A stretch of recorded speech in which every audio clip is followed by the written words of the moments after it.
In this chapter, we will learn about congruency and congruent triangles, and then we'll also learn about some basic properties related to triangles. Firstly, congruent figures.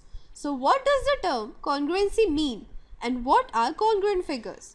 The definition of congruent figures is, if you put one figure over another one, then they should exactly overlap each other. If I place one figure over another, then they should overlap. Only then we can say that both these figures are congruent. That is, shape and size both are same. For example, this is the figure we have, and here is another one. Right now, these figures are not congruent because they are not exactly overlapping. Now, if I increase the radius of the smaller circle, then we can see that the first circle is completely overlapping the second one. We can hence say that orange circle is congruent to the blue circle. Now, considering the next figure, again these two are not congruent since they are not overlapping each other. On increasing the size of the smaller square, now we can say that orange square is congruent to the blue one.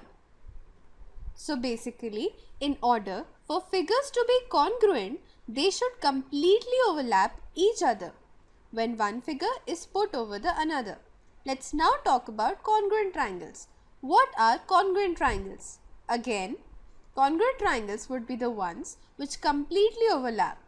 For example, I have this triangle ABC and another triangle PQR. On comparing, we might say that these triangles are not congruent and they do not overlap. However, on rotating triangle PQR and then placing it over triangle ABC, it is clear that these two triangles do overlap. Hence, we can say that triangle ABC and triangle PQR are congruent triangles. That is, triangle ABC is congruent to triangle PQR, where this sign is the sign of congruency. That is, it signifies congruency. One important point is that P and A overlap, Q and B overlap, and R and C overlap. So I can say that A and B overlap, B and Q overlap, and C and R overlap. Also, since these triangles overlap, so they must have equal sides and equal angles. That is, equal sides and equal angles. And it is clear from the figure as well. So we can say that AB is equals to PQ, BC is equals to QR, and CA is equals to RP. Also, since the angles are also equal, therefore, angle A is equals to angle P, angle B is equals to angle Q, and angle C is equals to angle R. Another important point regarding the notation of congruent triangles is that I can in no way say that triangle ABC is congruent to triangle QPR.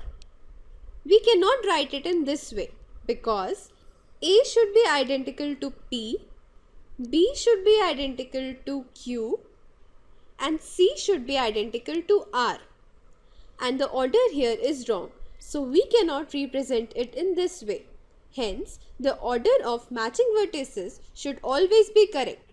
It should not be triangle ABC is congruent to triangle QPR or RPC.